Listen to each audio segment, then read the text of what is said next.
Hey all welcome back, this is me Monika Sharma and welcome to Miss Bio Academy. और आज हम बात करेंगे 3 पॉइंट क्रॉस के बारे में। और हम बेसिकली इस पर्टिकुलर वीडियो में ये समझेंगे किस तरीके से हम 3 पॉइंट क्रॉस एनालिसिस यूज़ करके, जो अगर क्वेश्चंस आते हैं कई सारे जेनेटिक्स के अंदर कि डिस्टेंस बताइए लिंक जीन्स के अंदर, 3 लिंक जीन्स दे दी गई हैं और डिस्टेंस बताना है आपको लिंक जीन्स के अंदर कितना कितना है, या फिर बोल दिया जाएगा कि लिंकेज मैप ड्रॉ करो, मीन्स ऑर्डर भी बताना है आपको जीन्स का किस तरीके से ऑर्डर है और उनके बीच में डिस्टेंस क्या क्या है। तो ये सब चीज़ें कैसे कैलकुलेट करते हैं, इसका बहुत ही ईजी स्टेप्स मैं आपको समझाने वाली हूँ इस पर्टिकुलर वीडियो के अंदर, तो एंड तक बने रहिए।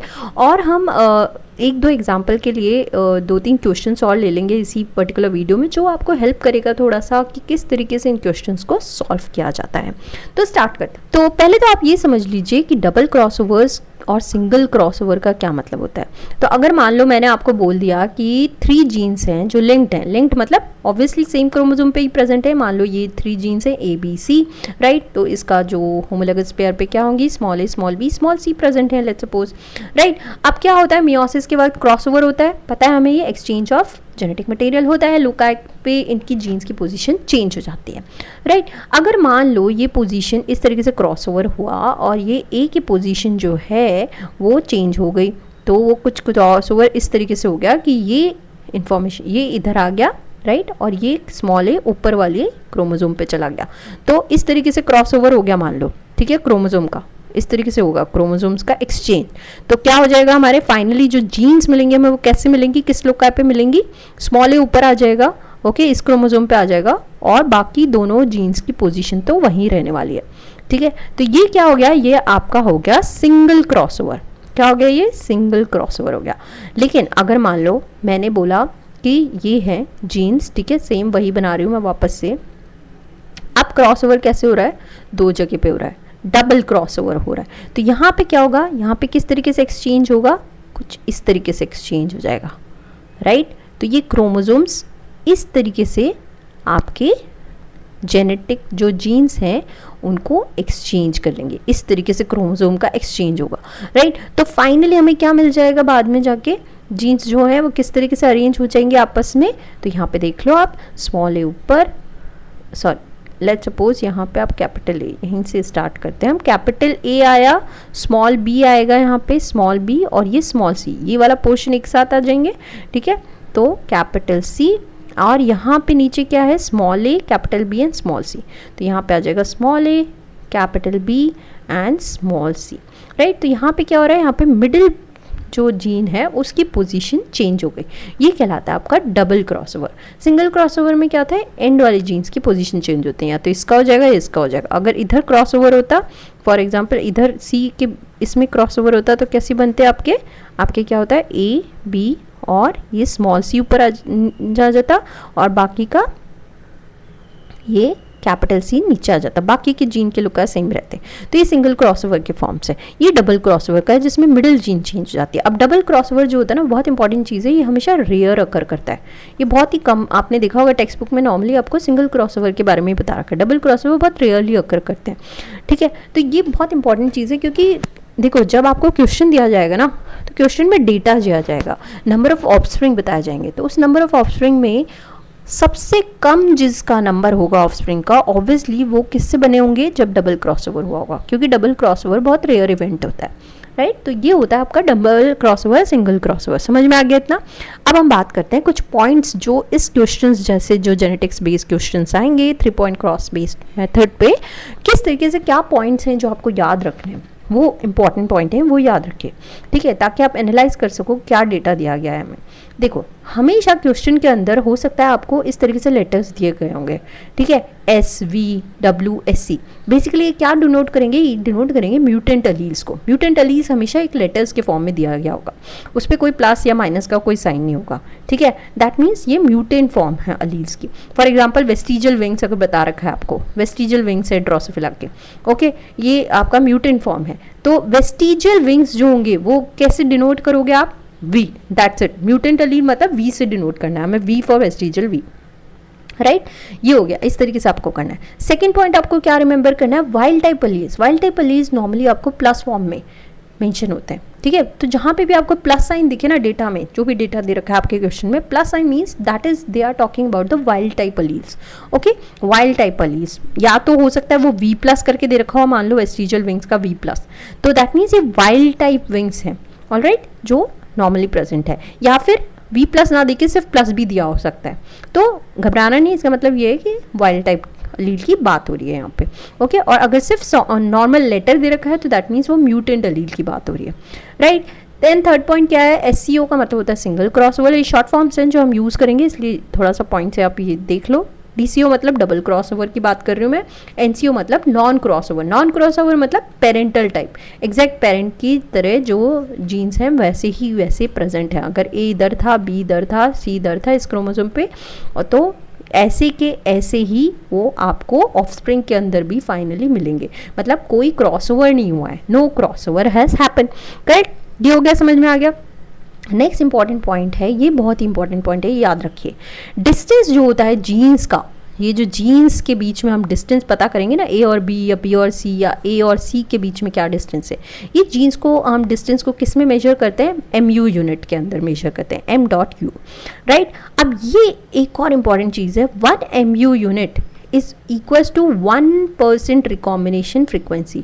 ये याद रखिए, हो सकता है आपको क्वेश्चन में रिकॉम्बिनेशन फ्रिक्वेंसी के फॉर्म में दे रखा हो डेटा और आपसे पूछा जाए कि डिस्टेंस क्या होगा इन जीन्स के बीच में। फॉर एग्जांपल मान लो आपको दे दिया 4% रिकॉम्बिनेशन फ्रिक्वेंसी है A और B की, ठीक है, A और B के बीच में, राइट। रिकॉम्बिनेशन रेट इतना है इनका, तो अब आपको बताना है इनका डिस्टेंस कितना होगा। तो इसमें तो कुछ सॉल्व करने की ज़रूरत ही नहीं है। इसमें अगर आपको ये पता है ना कि 1 MU जो होता है वो 1% रिकॉम्बिनेशन फ्रिक्वेंसी के इक्वल होता है, सेम ही होता है इसका मीनिंग, मतलब A और B के बीच में क्या डिस्टेंस होगा, अगर हमें ये डेटा दे रखा है, मतलब इन दोनों के बीच में कितना डिस्टेंस है, 4 MU का। सिंपल, कोई कैलकुलेशन नहीं करनी इसमें तो आपको, राइट। तो ये इंपॉर्टेंट है, ये याद रखिए।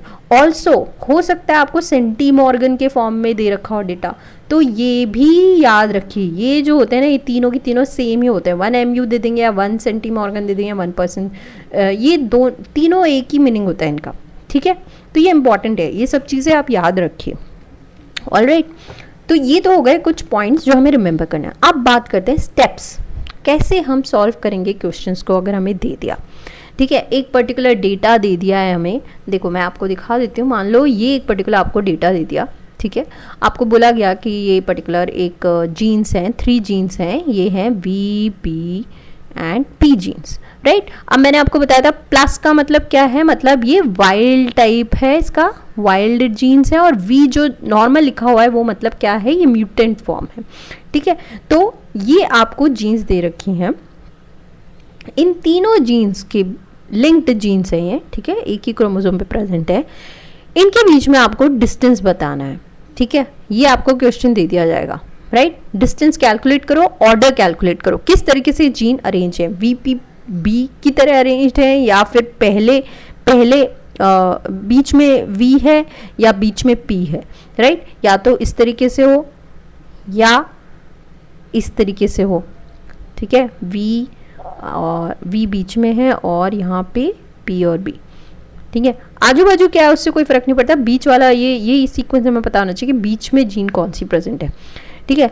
तो ये हमें सीक्वेंस, ये ऑर्डर, ये कहलाता है ऑर्डर, किस ऑर्डर में अरेंज्ड है जीन्स। ये आपको पूछ लिया गया कि अब बताओ भैया कैसे कैलकुलेट करोगे इसको, और डेटा आपको दे रखा है इस तरीके से, ये कुछ फिनोटिपिक वो दे रखे हैं आपको, यहाँ पे फिनोटाइप और जीनोटाइप्स, और यहाँ पे आपको नंबर दे रखा है ऑफस्प्रिंग्स का जो इन पर्टिकुलर फिनोटाइप के कॉरस्पॉन्डिंग प्रोड्यूस हुए हैं, ठीक है। और टोटल कई बार नहीं भी देते तो कोई दिक्कत नहीं है, कैलकुलेट कर लो बस सीधे ऐड करके से आपको नंबर ऑफ ऑफस्प्रिंग को, तो टोटल मिल जाएगा आपको। ये डेटा दे रखा है। अब आप कैसे सॉल्व करोगे इसको, कैसे प्रोसीड करोगे इसको सॉल्व करने के लिए, तो ये कुछ स्टेप्स हैं जो आप याद रखिए। पहली चीज़ क्या करना है आपको, फर्स्ट स्टेप, ये 6 स्टेप याद रखोगे ना आप, इजीली आप लिंकेज मैप बना लोगे, कोई भी पर्टिकुलर जीन के बारे में बोला गया है तो ये स्टेप आप याद कर लो, इसी स्टेप से जाना एक एक करके हर क्वेश्चन को सॉल्व करने। तो पहला स्टेप का क्या होगा आपका, सबसे पहला स्टेप होगा आपको सबसे पहले ढूंढना है उस डेटा के अंदर कि सबसे हाईएस्ट नंबर ऑफ ऑफस्प्रिंग्स आपके किसके दे रखे हैं। हाईएस्ट नंबर ऑफ ऑफस्प्रिंग का मतलब भी क्या होगा, वो आपके पेरेंटल फिनोटाइप्स होंगे, ठीक है। सेम पेरेंटल, जो जैसे पेरेंट्स के फिनोटाइप से सेम के सेम उन्हीं ऑफस्प्रिंग के होंगे, हाईएस्ट उन्हीं का होगा ऑब्वियसली, राइट। रिकॉम्बिनेंट्स हमेशा कम ही मिलेंगे ना पेरेंटल से, पेरेंटल वाले ज़्यादा मिलेंगे। तो जहाँ पे भी देखो आपको ये जो नंबर दे रखे हैं, इनमें सिर्फ क्या देखना है, हाईएस्ट वैल्यू किसकी है। तो यहाँ पे आप देख सकते हो हाईएस्ट वैल्यू इसकी और इसकी है, दो पेरेंट्स होंगे ना ऑब्वियसली, P1 P2, ठीक है। तो ये दोनों क्या हो गए आपके पेरेंटल, मार्क कर लो इन्हें, P1 P2 ये दो आपके पेरेंट्स हो गए, ठीक है। आंख बंद करके सिर्फ सीधा आपको देखना है कि हाईएस्ट किसका है, राइट। नेक्स्ट आपको क्या देखना है, अब हाईएस्ट देख लिया, सेकंड स्टेप है लोएस्ट नंबर ऑफ ऑफस्प्रिंग। अब क्या देखना है आपको, lowest number of offspring. Lowest number of offspring मतलब किसके होंगे, मैंने बताया था रेयर इवेंट, किस रेयर इवेंट से आपके ऑफस्प्रिंग जनरेट होंगे, डबल क्रॉसओवर वाले, ठीक है। डबल क्रॉसओवर बहुत रेयरली अगर करता है इवेंट, इसलिए उसके नंबर ऑफ ऑफस्प्रिंग भी कम ही होंगे, सबसे कम होंगे। दैट मीन्स जिसका भी नंबर सबसे कम है, जो दो हैं वो क्या है आपके डबल क्रॉसओवर हैं। तो यहाँ डाल लो double crossover 1, double crossover 2, correct. इन दोनों के सबसे कम नंबर 3 और 5, बाकी के फिर भी ज़्यादा है। थर्ड स्टेप क्या है, बाकी जितने भी बचे वो सब क्या है आपके सिंगल क्रॉसओवर। तो ये हो गया single crossover 1, single crossover 2, single crossover 3 और ये हो गया आपका सिंगल क्रॉसओवर 4। तो ये देख लीजिए आपका थर्ड स्टेप यही है, लुक फॉर एससीओ। एससीओ मतलब जो बाकी के बचे सिंगल क्रॉसओवर वो हो जाएंगे आपके। अब क्या करना है, फोर्थ स्टेप है look for the order of the genes. अब हम कैलकुलेट करेंगे ऑर्डर क्या है इन जीन्स का, मतलब ये जो जीन है VPB, ये 3 जीन्स किस तरीके से ऑर्डर में प्रेजेंट है, पहले V है, फिर P है, फिर B है, या V बीच में है या P बीच में, ये अब हमें पता करना है। तो इसके लिए क्या करना होता है, इसके लिए आपको सबसे पहले तो यहाँ पे लिख लो पेरेंटल, ठीक है, P1 P2, ऑलराइट। पेरेंट्स के जीनोटाइप ये जो दे रखे हैं हमें, ये डाल लो यहाँ पे VB+ एंड P+, ठीक है। और क्या दे रखा है, V+, B एंड P, ये P2 हो गया। और यहाँ पे क्या डालना है आपको, यहाँ पे डालना है आपको DCO का, मीन्स डबल क्रॉसओवर्स का भी डाल लो, डबल क्रॉसओवर। ये आपको जीन ऑर्डर बताएंगे पेरेंटल और डबल क्रॉसओवर के कंपैरिजन से। इन दोनों को जब कंपेयर करोगे तो आपको ये जीन ऑर्डर बता देंगे, कैसे मैं आपको बता रही हूँ अभी, ठीक है। तो डबल क्रॉसओवर का भी लिख लो आप, यहाँ पे ये दोनों है, राइट। तो VB+ एंड P, और यहाँ पे लिख लो V+, B and P+, right.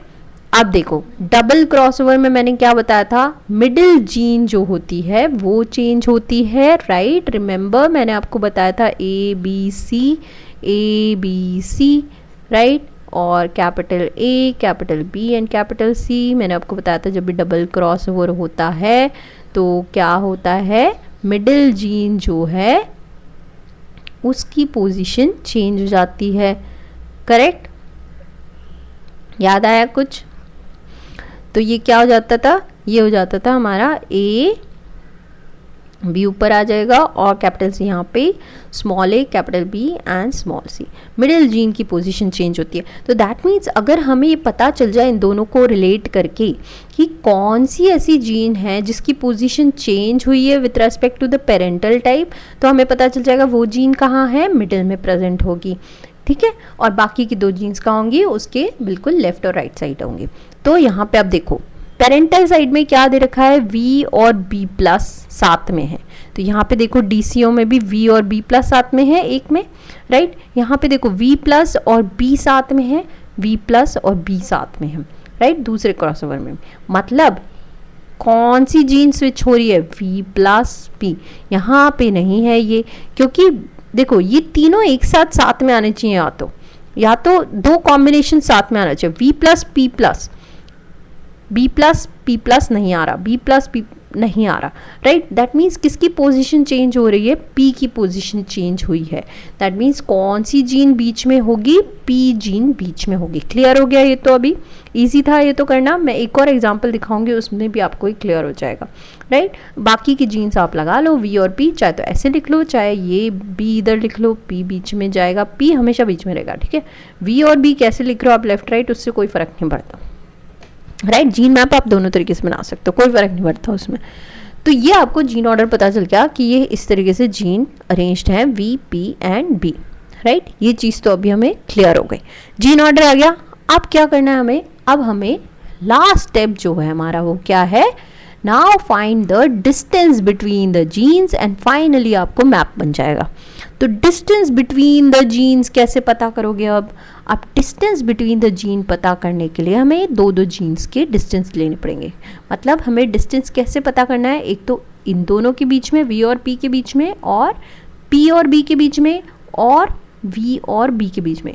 या V और B को तो आप कैसे कैलकुलेट कर सकते हो? मान लो ये D1 D2 है, तो ये क्या होगा? D3 क्या होगा? Obviously D3 is equal to D1 plus D2, right? तो ऐसे भी कैलकुलेट कर सकते हो। तो आपको सिर्फ मेनली क्या करना है? Distance between V and P gene calculate करना है, एंड डिस्टेंस बिटवीन, एक और क्या है? Distance between P and B gene calculate करना है, करेक्ट? ये दो चीज़ें आपको कैलकुलेट करनी है, तो आपको पता चल जाएगा, आपका जेनेटिक लिंकेज मैप बन जाएगा। अब इसको कैसे कैलकुलेट करते हैं? डिस्टेंस जो होता है वो मैंने बताया था आपको रिकॉम्बिनेशन फ्रीक्वेंसी के इक्वल होता है। इसका क्या फॉर्मूला होता है रिकॉम्बिनेशन फ्रीक्वेंसी अगर आपको कैलकुलेट करना हो तो? रिकॉम्बिनेशन फ्रीक्वेंसी का मतलब है number of recombinants with V and P gene divided by total number of offsprings, ठीक है? Total number of offspring multiply by 100, बस यही रूल फॉलो करना है आपको दोनों केस में, ठीक है? तो नंबर ऑफ रिकॉम्बिनेंट्स देख लो पहले वीपी के अंदर, तो पेरेंट्स से हम कंपेयर करके देखेंगे रिकॉम्बिनेंट्स कौन से आए हैं। जो पेरेंट्स में है वो अगर नहीं प्रेजेंट है तो वो रिकॉम्बिनेंट्स हो गए, करेक्ट? तो देखो वी और बी प्लस जहाँ जहाँ पे है वो तो पेरेंटल टाइप ही हो गया, तो वो हमें नहीं लेना है। वी और हम किसके अंदर ले रहे हैं? वी और पी में, सॉरी वी एंड पी, तो हमें वी और पी का देखना है, ये दोनों का देखना है, ठीक है? तो वी एंड पी प्लस है, तो ये तो पेरेंटल है, तो ये तो नहीं लेंगे। नेक्स्ट है वी प्लस पी, ये वाला भी पेरेंटल है, तो ये भी नहीं लेंगे। Then V and P, this will take, okay, ये एक रिकॉम्बिनेंट फॉर्म हो गया। वी प्लस पी प्लस, ये भी रिकॉम्बिनेंट हो गया। V and P again, V plus P plus, ये भी रिकॉम्बिनेंट हो गया। तो ये चार ले लेते हैं और इनके ऑफस्प्रिंग ले लो, क्या क्या है? 89 plus 94 plus 3 plus 5 divided by total is 1448 multiply by 100, right? तो ये आपका आंसर कुछ आ जाएगा 12.83 सेंटीमॉर्गन। ओके, याद रखिए सेंटीमॉर्गन में, अगर आप इसको 100 से डिवाइड कर दोगे तो ये आ जाएगा 0.12 मॉर्गन्स, ऑलराइट? देन सिमिलरली आप पी और बी के बीच में, तो हमें पता चल गया कि हमारा डिस्टेंस कितना हुआ सेंटीमॉर्गन, या फिर इसको एमयू में भी लिख सकते हो आप, ठीक है? MU, right? सेम ही था, मैंने बताया था सेंटीमॉर्गन, एमयू, या फिर 12.83% कॉम्बिनेशन फ्रीक्वेंसी, सेम ही चीज़ है, ठीक है? तो D1 क्या हो जाएगा आपका? D1 हो जाएगा आपका, तो हमें पता लग गया D1 हो गया हमारा 12.83 MU, राइट? नेक्स्ट अभी पता करते हैं हम distance between the P and B, इन दोनों के बीच का डिस्टेंस। तो अब यहाँ पे देख लो अगेन P और B, P एंड B, तो मतलब इन दोनों का देखना है हमें जो पेरेंट से अलग हो। B प्लस P प्लस है पेरेंट में और B और P है, ये नहीं होना चाहिए, बाकी कोई और कॉम्बिनेशन हो वो ले लेंगे हम। तो B P plus, yes, this we gonna take B plus P, yes, again this we gonna take, because ये नहीं है ना पेरेंट के अंदर, B plus P कोई कॉम्बिनेशन ही नहीं है यहाँ पे, राइट? B plus P नहीं है, यहाँ पे भी B plus P plus है और B P है, तो ये कॉम्बिनेशन नहीं है, ये हम लेंगे, ये रिकॉम्बिनेंट फॉर्म है, राइट? देन B P तो है, तो ये नहीं लेंगे हम। नेक्स्ट है B plus P plus, ये भी पेरेंट के अंदर है, ये वाला नहीं लेंगे हम। B plus P, यस, ये अगेन रिकॉम्बिनेंट फॉर्म है हमारा, और B P प्लस ये अगेन रिकॉम्बिनेंट फॉर्म है हमारा, राइट? तो क्या क्या हो गए, ये दो हो गए 45 प्लस 40, तो यहाँ पे लगा लो 45, ये हम क्या कैलकुलेट करें D2, ठीक है? 45 plus 40 plus 3 plus 5 divided by your total number that is 1448 multiply by 100, right? मेरे पास जगह नहीं है, थोड़ा सा मैं ऐसे लिख रही हूँ, ऑलराइट? तो यहाँ पे ये आपको आंसर आ जाएगा आपका कुछ 6.42 सेंटीमॉर्गन, या फिर आप मॉर्गन में कन्वर्ट करोगे तो डिवाइडेड बाय 100 कर दो आप, तो 0.0642 मॉर्गन, राइट? या फिर आप इसको 6.42 सेंटीमॉर्गन को क्या बोल सकते हैं हम? 6.42 MU, करेक्ट? तो अब आप लिंकेज मैप कैसे बना सकते हो? तो ये आ गया आपका D2, D1 यहाँ था, D2 ये आ गया आपका। तो अभी क्या करना है, बस लिंकेज मैप बनाने के लिए आपको ऑर्डर पता है किस तरीके से है, V P बीच में है, तो अभी देखो D1 12 है, तो मतलब ये डिस्टेंस V और P के बीच में थोड़ा ज़्यादा है, तो थोड़ा ज़्यादा बना दो। चलो यहाँ बना देते हैं हम इस तरफ, ओके यहाँ पे। तो ये हो गया आपका P और ये हो गया आपका B, राइट। तो यहाँ बना दो, ये इस तरीके से बता देंगे हम लिंकेज मैप में 12.83 MU and this distance is 6.42 MU, right. और टोटल आप बता दो, यहाँ पे टोटल कर लो इन दोनों का, ऐड कर दो इन्हें, तो ये D3 आ जाएगा आपका। D3 is equals to 6.42 plus 12.83, right. तो ये आप कैलकुलेट कर लेना, ये आपका यहाँ पे डिस्टेंस बता दो लिख के। तो इस तरीके से लिंकेज मैप बन गया। अब देखो एक और चीज़, इंपॉर्टेंट चीज़ मैं आपको बताना चाहूँगी यहाँ पे। अब ये जो मैंने बोला, ये जो डिस्टेंस है V और P के बीच में, जो D3 डिस्टेंस है, ये भी आप कैलकुलेट कर सकते हो सेम वे से, जैसे अभी हमने ये वाला किया ना, इसी मेथड से, राइट। लेकिन क्या होगा जब आप ये कैलकुलेट करोगे ना, तो आपका जो आंसर आएगा ना D3 इस मेथड से, वो थोड़ा सा कम आएगा। आपका आंसर बेसिकली देखो, मैं करके ही दिखा देती हूँ आपको। ये आपका आने वाला है यहाँ पे, जैसे कि 5 8 और 4 12, सो 2 1 9 1, राइट। तो ये आपका कुछ 19.5 MU तो आएगा जब आप सीधे सीधे बस इनको ऐड कर दोगे, राइट। लेकिन जब आप इस मेथड से जब करोगे ना, ये जो मेथड हमने यूज़ किया ऑलरेडी इंडिविजुअली, इसमें भी अगर आप VB का भी यूज़ करोगे तो आपका आंसर, आप सॉल्व कर लेना, मैंने ऑलरेडी कर रखा है तो मैं आपको बता देती हूँ। यहाँ पे आंसर आएगा आपका कुछ 18.50 MU, राइट। तो ये आप देखोगे ये कुछ कम आ रहा है बेसिकली इससे। तो ऐसा क्यों होता है? ऐसा आपको मोस्टली दिखेगा, ये आपको कम ही आएगा हमेशा जब भी आप ऐसे कैलकुलेट करोगे, तो कोई फ़र्क नहीं पड़ता उससे। आपको अगर लिंकेज मैप बनाने के लिए बोला जाए तो आपको कोई ज़रूरत नहीं है ये कैलकुलेट करने की, आप सीधे ऐड करो और लिंकेज मैप में दिखा दो यहाँ पे ये इस तरीके से मेजर करके 19.25 MU, राइट। कोई ज़रूरत नहीं है, सिर्फ इन दोनों के बीच में, इन दोनों के बीच में डिस्टेंस बताना है, ऑर्डर बताना है, आपका लिंकेज मैप हो गया, आपका आंसर करेक्ट होगा। ये इसलिए कम आता है क्योंकि होता क्या है, कई बार कुछ डबल क्रॉसओवर्स जो होते हैं वो मिस हो जाते हैं, तो उसकी वजह से हमारे जो बेसिकली जो आंसर है जो डेटा के हिसाब से वो थोड़ा सा कम आ जाता है, तो उससे कोई फ़र्क नहीं पड़ता, राइट। तो ये बेसिक स्टेप्स हैं, आपको ये याद रखने हैं कि कैसे सॉल्व करना है ऑर्डर को, जीन ऑर्डर को और डिस्टेंस को, तो आपका लिंकेज मैप बन जाएगा। चलिए एक और क्वेश्चन ले लेते हैं और अब आप ट्राई करिए मेरे साथ और लेट्स सी कितना इजीली हम क्रैक कर लेंगे इस क्वेश्चन को भी। तो यहाँ पे एक क्वेश्चन दे रखा है, for a cross ABD/ABD small letter cross ABD, okay. मतलब ये कौन सा फॉर्म है हमारा? Homozygous recessive, okay. Homozygous recessive basically क्या हो रहा है हमारा, टेस्ट क्रॉस करवा रहे हैं यहाँ पे, ठीक है।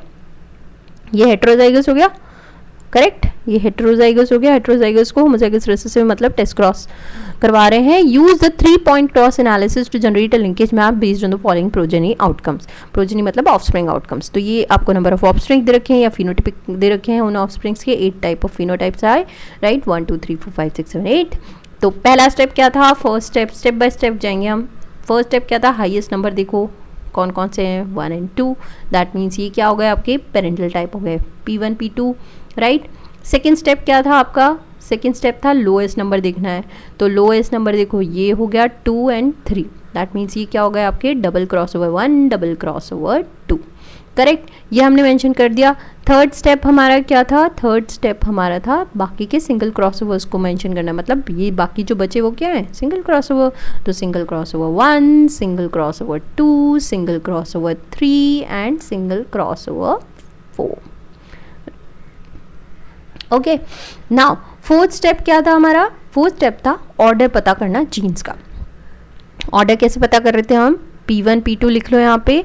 P1 P2 क्या है? P1 हमारा ये रहा, ये क्या है? A capital B small b capital D small d, right. Then P2 हमारा और क्या है? ये रहा, राइट। तो small a capital B small d। All right, अभी हमें नेक्स्ट क्या पता करना है? हमें देखना है DCO, डबल क्रॉसओवर्स क्या हैं? डबल क्रॉसओवर 1 और 2, तो डबल क्रॉसओवर 1 ये रहा हमारा, राइट। तो ये हो जाएगा A B and D capital T, right.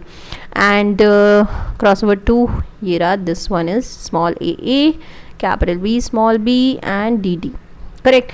अभी मैंने आपको बताया था इसमें क्या देखना है. इसमें सिंपल आपको देखना है कि कौन सा पेरेंटल कॉम्बिनेशंस के साथ है और किसकी एक पर्टिकुलर जो लोकाय है जीन का वो एलिलिक पेयर वो चेंज हो रहा है यहाँ पे.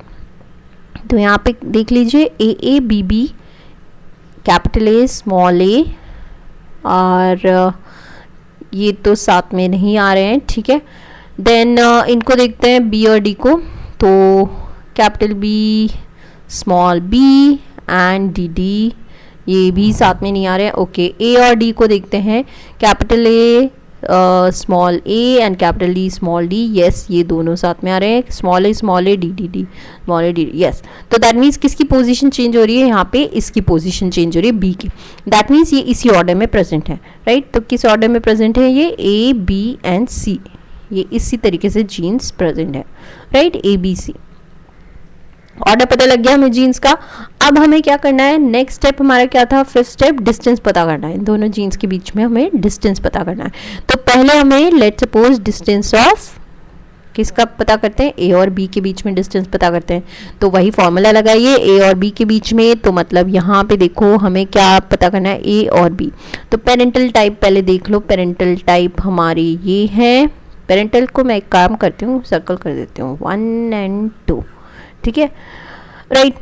अब इनसे डिफरेंट होना चाहिए. तो AA BB मीन्स और ये रिसेसिव वाले हैं. तो यहाँ पे देखते हैं AA BB ये तो पेरेंटल वाला ही हो गया. देन AA BB ये एक हो गया. ठीक है. एक हो जाएगा ये वाला second. Then this is again third. Then this is fourth. All right. और ये तो हमारा पेरेंटल फॉर्म ही हो गया. तो ये 4 हो गए हमारे. तो ये 4 की आप वैल्यू नोट कर लीजिए. ये 4. राइट. तो यहाँ पे डाल दीजिए 3 + 44 + 39 + 2 डिवाइडेड बाय टोटल. इसका आप टोटल कर लो जो भी आता है. ठीक है. तो I am not writing that. आप खुद करिए सॉल्व और मुझे कमेंट सेक्शन में बताना इसका आंसर क्या आता है. ठीक है. ये MU में आ जाएगा आपका आंसर. ऑलराइट. तो ये कैलकुलेट कर लीजिए. Then again similarly distance between B and C भी सिमिलरली आप इसी तरीके से कैलकुलेट करो. B और C का देखो. B और सॉरी ये मैं B और D है यहाँ पे, not C. Alright. So B and D mark कर लीजिए आप. B और D का देखिए क्या है? B और D का देखिए पेरेंट में क्या है? पेरेंट में है capital B small b, capital D small d और यहाँ पे रिसेसिव फॉर्म है. ठीक है. तो ये नहीं होना चाहिए. इसके अलावा बाकी सारे लेने हैं. तो B B D D एक तो यही हो गया. ठीक है. ये अलग फॉर्म है. Then B B and D D this is again second form जो अलग है थोड़ा सा पेरेंट से. राइट. देन ये तो पेरेंटल ही है. ये रहा पेरेंट में ऑलरेडी. ये भी पेरेंट का ही फॉर्म है. Then this one is again हमारा रिकॉम्बिनेंट है. देन ये भी हमारा रिकॉम्बिनेंट है. तो ये 4 ले लो. ये हो जाएंगे आपके क्या हो जाएगा? 29 + 3 + 2 + 26 divided by what is it? Total number. Alright. Multiply by 100. तो ये आप सॉल्व कर लेना. ये आपका MU में यूनिट आ जाएगा. राइट. तो जो आपका जो डिस्टेंस आएगा लेट्स सपोज ये D2 है, ये D1 है. राइट. तो सिंपल आपको क्या करना है? Just A B and C depending on कितना आपका वैल्यू आया है उस तरीके से जीन्स को आप अरेंज कर दीजिए. अगर इन दोनों के बीच में कम आया है तो इसको थोड़ा पास रखना जीन को. राइट. और बस डिस्टेंस यहाँ पे मेंशन कर दीजिए. MU की यूनिट जो भी आई है और टोटल डिस्टेंस मेंशन कर दी. तो ये आपका इस तरीके से लिंकेज मैप बन जाएगा. ये होता है बस सॉल्व करने का तरीका. तो let me know in the comment section down below क्या आंसर आया आपका इसका. राइट. तो बताइए. और फिर आगे मैं आपको अब एक और नेक्स्ट वीडियो में मैं आपको बताऊंगी कि आगे इसमें एक और क्वेश्चन आता है. वो आता है कि इंटरफेरेंस कैसे कैलकुलेट करते हैं क्रॉसओवर्स में. राइट. और कोएफिशिएंट ऑफ कोइंसिडेंस ये सब चीज़ें हम कैसे कैलकुलेट करेंगे वो मैं आपको नेक्स्ट वीडियो में और कुछ क्वेश्चंस लूँगी ऐसे, उसमें हम एक्सप्लेन करेंगे. ठीक है. So thank you so much for watching. If you haven't subscribed my channel, please do subscribe my channel MS Bio Academy. So bye for now.